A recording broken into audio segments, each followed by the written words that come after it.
అస్సలాముఅలైకుం వరహ్మతుల్లాహి వబర్కాతు.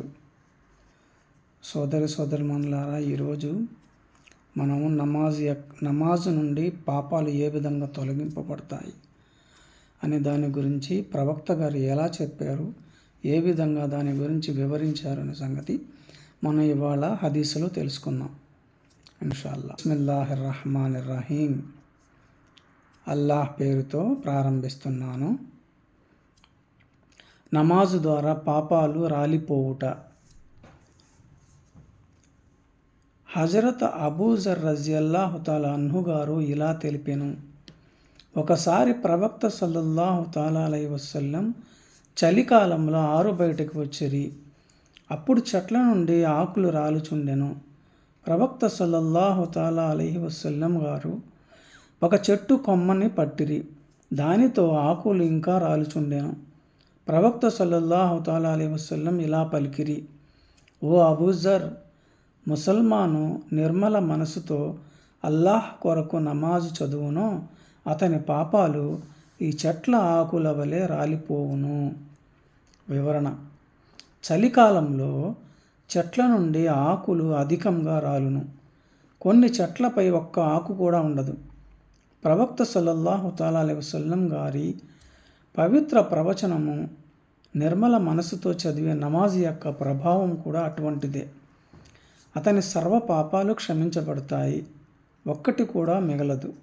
కానీ ఈ విషయం గమనించవలసినది ఏమనగా, ఖురాన్ వాక్యాలు మరియు హదీసుల వలన ఉలమా పండితులు పరిశోధన ఇలా ఉన్నది: నమాజ్ వగైరా ఆరాధనలతో కేవలము చిన్న పాపాలే క్షమించబడతాయి. ఘోర పాపాలు ప్రత్యేకంగా తోబా క్షమాపణ కోరటంతో క్షమించబడతాయి. దీనిని మరవకూడదు. అంటే పెద్ద పెద్ద పాపాలు చేసేటప్పుడు ఖచ్చితంగా అల్లాహ్ తాలాతో తోబా చేయాలి. తోబా చేసి ఇక నుంచి ఇలాంటి పాపాలు నేను చేయను అల్లా అని చెప్పి ఆయన దగ్గర తోబా చేసి కళ్ళనీళ్ళు పెట్టుకుంటే అల్లాహ్ తాలా క్షమించబడతాయి అని చెప్తున్నాడు. అల్లాహ్ తాలా క్షమిస్తాడని. పెద్ద పెద్ద పాపాలు, చిన్న చిన్న పాపాల గురించి ఇప్పుడు 5 పూట్ల నమాజ్ చదివితే అవి క్షమించబడతాయని చెప్పి చెప్పబడుతుందన్నమాట ఈ యొక్క హదీస్లో. కానీ అల్లాహ్ తాలా తన దయాదాక్షిణ్యాలతో ఎవరికైనా ఘోర పాపాల నుంచి క్షమించి వేసినా క్షమించవచ్చును. అది వేరే విషయం. అంటే అల్లాహ్ యొక్క రహమత్తో ఎవరినైనా క్షమించవచ్చు. అల్లాహ్ తాలా పెద్ద పెద్ద పాపాలు చేసిన వాళ్ళని కూడా క్షమించవచ్చు అనమాట. అది ఆయన యొక్క ఇష్టం ఉంది. ఇంకొక హదీస్ ఇలా ఉంది: హజరత్ ఉస్మాన్ రజియల్లాహు తాలా అన్నవారు ఇలా తెలిపెను. నేను హజరత్ సల్మాన్ ఫార్సీ రజియల్లాహు తాలా అన్ను గారితో పాటు ఒక చెట్టు క్రింద నిలబడి ఉండినాను. ఆయన గారు ఆ చెట్టు యొక్క ఒక ఎండి ఉన్న కొమ్మను పట్టి కదిలించిరి. దానితో ఆకులు రాలిపోయినాయి. పిదప నాతో ఇలా పలికిరి: ఉస్మాన్, నేను ఇలా ఎందుకు చేయుచున్నానని నీవు అడగలేదే? నేను తెలియచేయండి ఎందుకు చేసినారని చెప్పి ఆయన అడిగాడు. మళ్ళీ ఆయన గారు ఇలా తెలిపిరి: నేను ఒక్కసారి ప్రవక్త సల్లల్లాహు తాలా అలైహి వసల్లం గారితో పాటు ఒక చెట్టు కింద ఉండినాను. ప్రవక్త గారు కూడా చెట్టు యొక్క ఒక ఎండిన కొమ్మను పట్టి ఇలాగే కదిలించిరి. దానితో ఆ కొమ్మ యొక్క ఆకులు అన్నీ రాలిపోయినవి. పిదప ప్రవక్త గారు ఇలా ప్రవచించారు: సల్మాన్, నేను ఇలా ఎందుకు చేసినానని అడగరేమిటి? అప్పుడు ఆయన అడిగారు: నేను ఇలా విన్నవించి తిని ఎందుకు చేసినారో తెలియచేయండి ప్రవక్త గారు అని. ప్రవక్త సల్లల్లాహు తాలా అలైహి వసల్లం గారు ఇలా తెలిపిరి: ఎప్పుడైతే ముసల్మాన్ చక్కగా వజూ చేసి 5 నమాజులను చదువునో దానితో అతని యొక్క పాపాలు ఈ ఆకులు రాలినట్లే రాలిపోవును.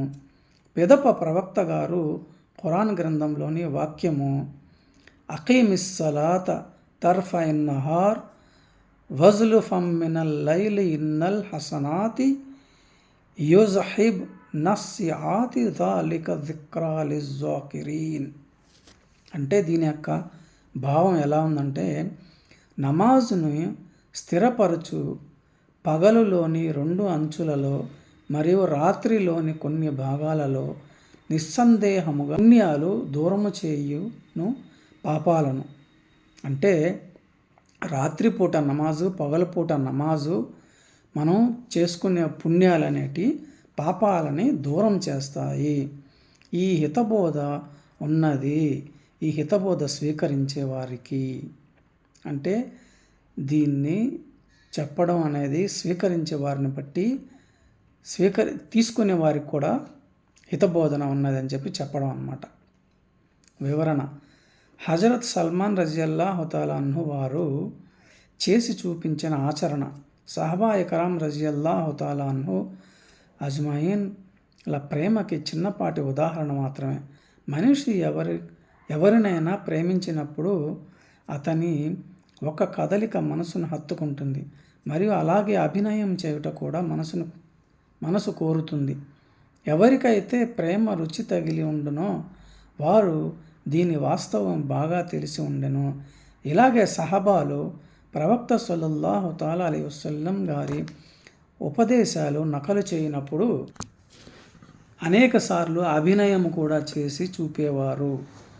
నమాజు క్రమంగా పాటించుట మరియు దాని వలన పాపాలు క్షమించబడుట ఎంత ఎక్కువగా ఉల్లేఖనములలో వచ్చి ఉన్నవి అనగా అవి అన్నీ కూడా ఒకచోట సమకూర్చుట కష్టము. వెనుక కూడా అనేక ఉల్లేఖనములు ఈ విషయముపై తెలిపినాము. మన ఉలమా పండితులు దీనిని చిన్న పాపాలకి ప్రత్యేకము అన్నారు. ఎలాగైతే వెనుక పేజీలలో చెప్పినామో, కానీ హదీసులలో చిన్న పెద్ద అని చెప్పబడలేదు. నా తండ్రి రెహమాను గారు పాఠము చెప్పునప్పుడు దీనిపై 2 కారణములు ఇలా తెలిపి ఉన్నారు. ముసల్మాన్ కీర్తికి విరుద్ధము అతనితో ఘోర పాపము జరుగుట చాలా కష్టము. ఒకవేళ జరిగిన తౌబా క్షమాపణ వేడుకోననిదే అతనికి మనశ్శాంతి ఉండదు. ఒక ముసల్మాను కొరకు అతను ముసల్మాన్ అని గొప్పగా చెప్పుకొనున్నప్పుడు ఆపై ఘోర పాపము జరిగిన ఎడల అతను ఏడ్చి కన్నీరుతో ఆ పాపాన్ని కడుగుకొనడో అతనికి శాంతి ఉండదు. అయితే చిన్న చితక పాపాలు ఎలాంటివంటే ఒక్కొక్కసారి వాటిపై ధ్యాస కూడా మనకు ఉండదు. అవి తలపై ఉండిపోతాయి. అవి నమాజ్ వగైరా పుణ్యాలతో క్షమించబడతాయి. ఏ వ్యక్తి అయితే నిర్మల మనస్సుతో ఇఖ్లాస్తో నమాజ్ చదువునో మరియు దాని మర్యాదలు మరియు శ్రేష్టతరము పాటించునో అందులో ఎంతగా తోబా క్షమాపణ వేడుకొనిడుతుందో అతనికే తెలిసి ఉండును. మరియు నమాజులో అత్తహియాతు దరూదే ఇబ్రాహీం తర్వాత అల్లాహుమ్మా ఇన్ని జులంతు నఫ్సీ దువాలో తౌబా క్షమాపణ అనేది ఉండనే ఉన్నది. ఈ ఉల్లేఖనములో వజూ కూడా చక్కగా చేయుటకు ఆజ్ఞాపించబడినది. అనగా ఇందులో మర్యాదలు మరియు ముస్తహబ్బాత్ ఏమిటి అని తెలుసుకొని మరీ పాటించవలను. అంటే దీన్ని బట్టి మనకేం అర్థమవుతుందంటే నమాజ్ చదివేటప్పుడు వజూ కూడా చాలా చక్కగా చేయాలి, ఖుజూ ఉండాలి, మనసు సంతోషంగా ఉండాలి, కల్మషం లేకుండా. అప్పుడు నమాజ్ చదివినప్పుడు ఆ యొక్క నమాజ్ ద్వారా మనకు ఈ చిన్న చిన్న పాపాలు అనేది క్షమించబడతాయి అని చెప్పడం అన్నమాట దీని యొక్క అర్థం. ఈ చెప్పేదానికన్నా వినేదానికన్నా అమల్లో పెట్టేదానికి అల్లా తాలా భాగ్యాన్ని ప్రసాదించుగాక. ఆమీన్. ఈ వీడియో మీకు నచ్చినట్లయితే సబ్స్క్రైబ్ చేయండి, షేర్ చేయండి, దీన్ని ముందరికి పంపించండి, ఈసాల సవాబ్ని పొందండి. ఇన్షాల్లా ప్రతి ముసల్మాన్ దీనిపై ఆచరించేదానికి భాగ్యాన్ని ప్రసాదించుగాక.